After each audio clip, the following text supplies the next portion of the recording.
Et la parole est à Monsieur Savary.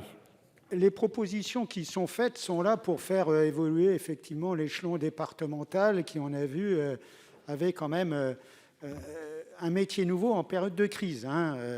La gestion d'une crise, c'est à l'échelon départemental. C'est pour ça que je comprends bien que soit proposé un certain nombre d'amendements.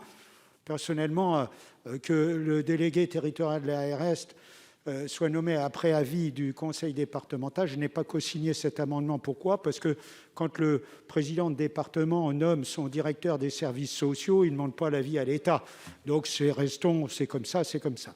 Par contre, que le PRS soit soumis au département, c'est effectivement déjà cela. Ça n'a pas besoin, ça se fait dans les faits.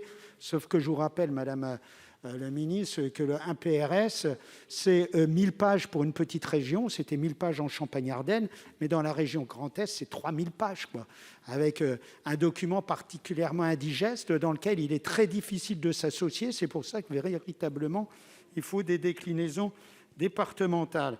Alors, je suis de ceux qui pensent qu'il faut que les crises, s'il y en a, doivent être gérées.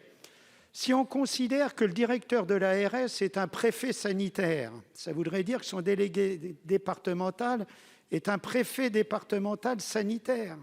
Et dans ce cas-là, en cas de crise, il y a le préfet du département et le préfet sanitaire. Je ne suis pas sûr que ce soit la bonne méthode. Donc, il faut trouver une adaptation pour qu'il y ait derrière un respect de l'autorité hiérarchique, mais en cas de crise, une seule autorité fonctionnelle. C'est la raison pour laquelle je pense que les propositions qui ont été faites à la commission permettent, dans un premier temps, d'envisager ça, notamment avec la coprésidence de l'ARS et le renforcement du poids des élus au sein d'un conseil d'administration et non pas conseil de surveillance. Mais je pense qu'il faudra aller plus loin. Et je suis particulièrement inquiet sur cette avancée, compte tenu que vous remettez en cause complètement le travail de la commission à travers votre amendement. Je pense que vous auriez pu tenir compte d'un avis largement partagé en ce qui concerne notamment les représentations, de façon à, là aussi, ouvrir la porte à une meilleure concertation. Je vous remercie. Merci, Madame.